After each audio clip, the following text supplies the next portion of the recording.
Nah, bagi yang tidak berhaji, ya puasa hari Arafah.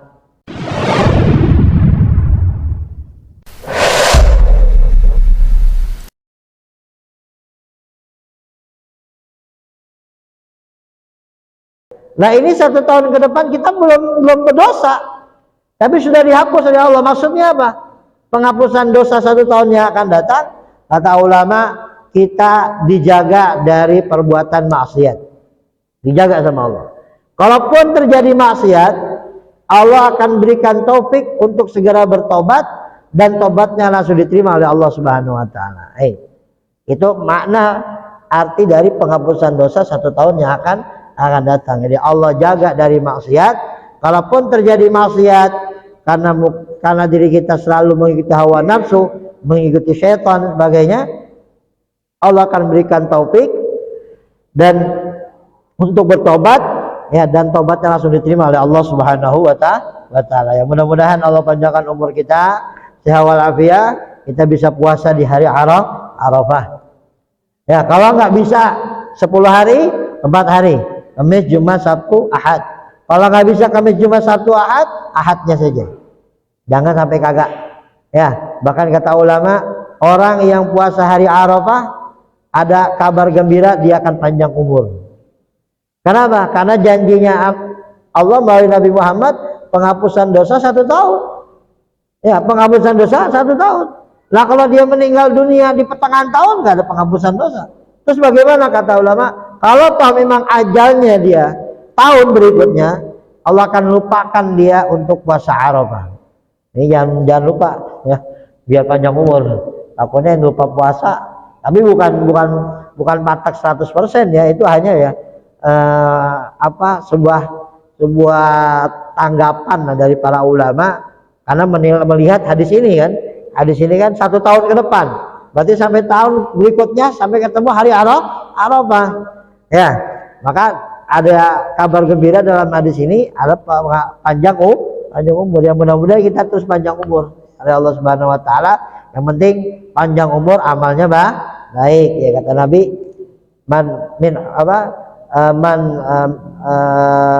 katakan oleh Nabi SAW, khairun nas man tala umruh wa hasuna amaluh. Ya, manusia yang baik itu yang umurnya panjang. Ya, mudah-mudahan umur kita panjang. Wa hasuna amaluh, dan amalnya baik. Ya. Wa syarrun nas man tala umruh wa sa'amaluh. Orang yang jelek itu orang yang umurnya panjang tapi amalnya maksiat terus. Naudzubillah min dzalik.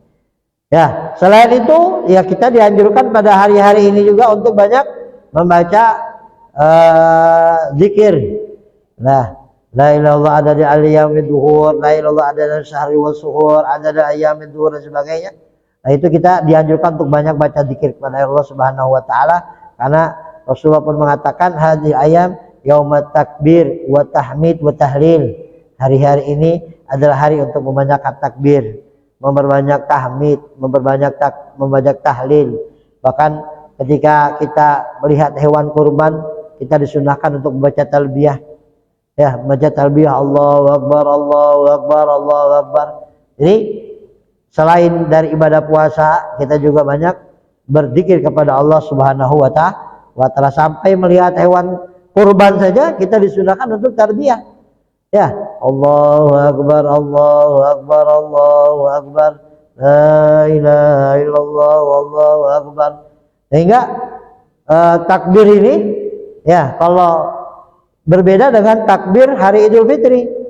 Kalau takbir hari Idul Fitri mulai sunnah ba'dal maghrib, hari puasa terakhir mulai takbir. Sampai kapan? Sampai imam takbir di sholat Idul Fitri. Imam takbir sholat Idul Fitri, terputus takbir. Jadi nggak ada takbir lagi. Beda kalau hari Idul Adha. Takbir mulai kapan? Subuh hari Arafah. Subuh hari Arafah tanggal hari Ahad. Hari Ahad subuh, setelah sholat subuh takbir. Allahu Akbar, Allahu Akbar, Allahu Akbar. Sampai kapan? Sampai asar hari tasyrik, hari ke-13. Setiap 5 waktu. Tapi jarang ya masjid-masjid yang mengadakan takbir setelah 5 waktu, pada sunnahnya itu. Jadi dari hari Ahad besok ba'da subuh jadi imam, atau ada yang ada petugas sendiri takbir Allahu Akbar, Allahu Akbar, Allahu Akbar, la ilaha illallah, Allahu Akbar, Allahu Akbar, dan seterusnya. Nanti duhur begitu, asar begitu, maghrib begitu, isya begitu, lanjut hari esok pun begitu, tanggal 11 pun begitu, tanggal 12 pun begitu, sampai tanggal 13. Berarti dari hari Ahad, Senin, Selasa, Rabu, Kamis. Ya, Kamis. Ahad berarti 5 hari. Ahad hari Arafah, Senin hari Idul Adha, Selasa, Rabu, Kamis hari tasyrik sampai asarnya. Ya, asar, setelah sholat asar, takbir, dah maghrib nggak ada. Ya berarti selesai juga hari tasyrik, selesai juga penyembelihan kurban. Karena penyembelihan kurban bukan hanya tanggal 10 aja. Tanggal 11, 12, 13 masih boleh menyembelih. Ya mudah-mudahan senantiasa kita dalam taufiknya Allah Subhanahu wa taala untuk beribadah di hari-hari Asyar ini, 10 pertama ini, dan mudah-mudahan dikabul ibadah kita oleh Allah Subhanahu wa taala. Ya memang ada disebutkan ada sebagian ulama mereka mengkhususkan untuk lebih banyak beribadah di 10 hari. Ya, 10 hari. Yang pertama 10 hari 10 hari pertama 10 hari terakhir di bulan Ramadan. Nah, 10 hari terakhir bulan Ramadan itu aktivitas buat ibadah lebih kencang lagi. Tujuannya apa? Untuk mendapatkan Lailatul Qadar. Ya, lebih kencang 10 terakhir tuh. Kalau kita 10 terakhir berlomba-lomba nyari diskonan ya. Ya, ini ke mall segala macam berebutan. Masjid sepi. Ya, 10 terakhir. 10 pertama semangat sampai keluar sampai masjid kebingungan bikin terop. Ya, karena banyak jamaahnya. Malam kedua udah mulai maju shopnya. Malam 10 udah tinggal dia aja lagi. Ya, yang sampai garis finish. Seharusnya yang muda-muda sampai garis finish. Ini yang tua-tua malah sampai garis finish. 10 terakhir. Yang kedua 10 terakhir Muharram. 10 pertama Muharram. Ya, 10 pertama Muharram karena ada hari Asyura.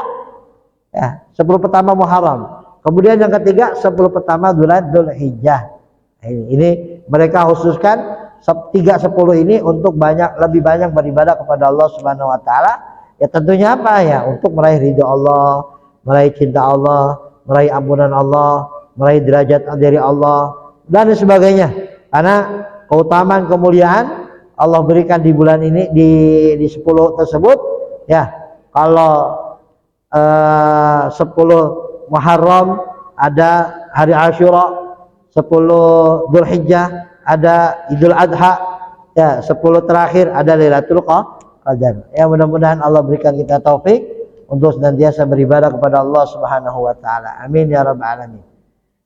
Bapak Ibu sekalian yang dimulakan dan dirahmati oleh Allah Subhanahu wa taala, pada beberapa pertemuan yang lalu kita sudah membahas tentang kewajiban kita untuk menjaga keimanan dan keislaman kita. Yang pertama, bagaimana kita menjaga keimanan dan keislaman kita? Yang pertama, menjaga diri kita dari maksiat. Karena dengan maksiat akan melemahkan iman kita. Ya, kemudian yang kedua, terus meminta kepada Allah Subhanahu wa taala husnul khatimah. Ya, jadi yang pertama menjauhi maksiat, yang kedua meminta kepada Allah untuk meninggal keadaan husnul khatimah, kemudian yang ketiga banyak memuji Allah Subhanahu wa taala atas nikmat iman dan Islam ini yang ada pada diri kita.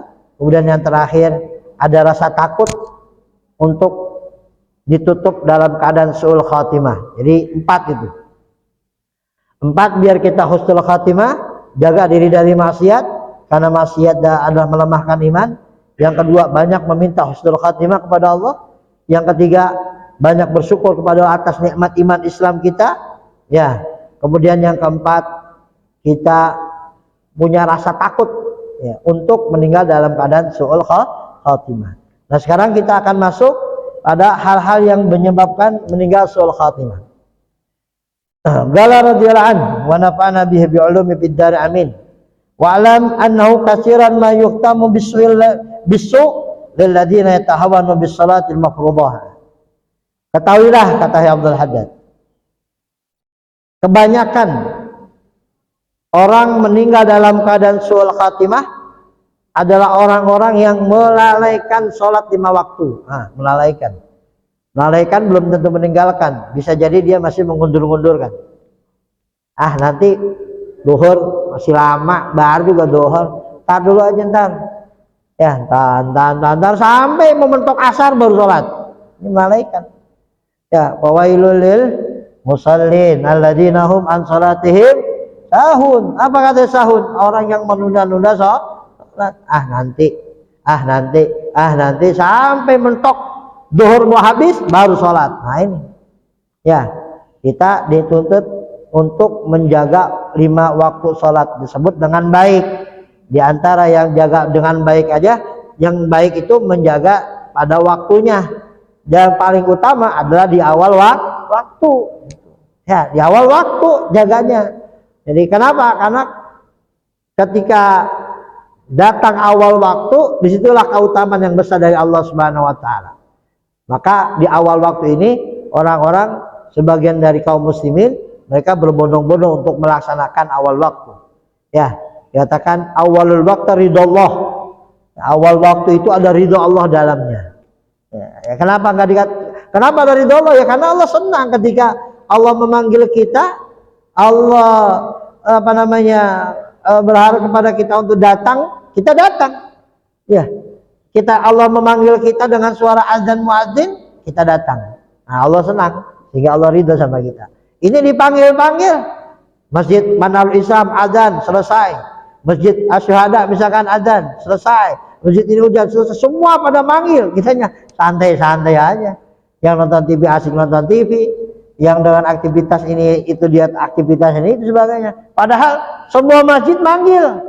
Yang dekat, yang jauh manggil untuk sholat, tapi ini santai aja. Ini, ya, tidak menjawab panggilan Allah Subhanahu wa Ta'ala. Jadi yang melalaikan, yang mengentengkan, ya tahawan bis salatil mafruḍah, yang mengentengkan sholat 5 waktu.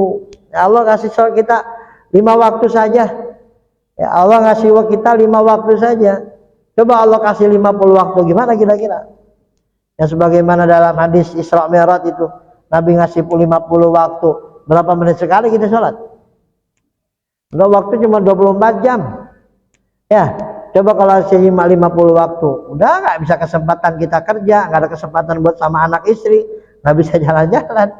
Tapi Allah kasih 5 waktu. Subuh, zuhur, asar, maghrib, isya. 5 waktu ini 50. Ya, 5 waktu ini 50. Gimana nggak sayangnya Allah sama kita? Belum namanya orang kerja dulu baru digaji.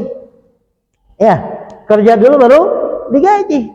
Kita enggak gaji dulu baru suruh kerja. Bangun tidur, alhamdulillah seger. Mata bisa melek. Lisan bisa minum kopi. Bisa minum, bisa ke belakang. Buang air kecil, buang air besar. Pas barulah kita disuruh sholat. Sholat cepat buru-buru, sholat. Kerja.